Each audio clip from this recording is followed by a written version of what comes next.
Hey guys, so if you're dealing with fire ants, you're not alone. These things are widespread all over this area, but there are a couple things that there are two different ways of tackling it. The way we do it is with a bait, and you got to make sure whenever you do this is that you spread it over your entire property. That's your planting beds, your turf.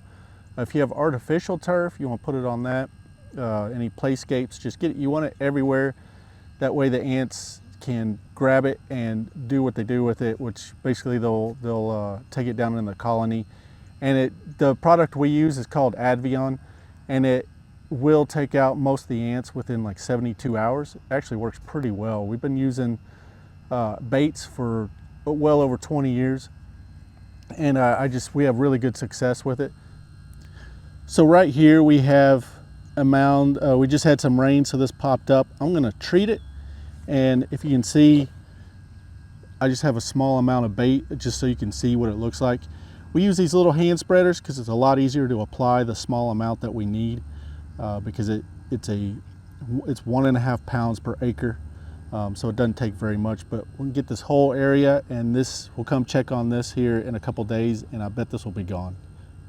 So we're sitting just about 24 hours, actually about 23 hours since we put it out, and already we've got a pretty good kill here. And I mean, there's very few. There's just a couple stragglers. You see some of the bait they took in right here. Actually brought it in to the mound, and I just saw one. That was it.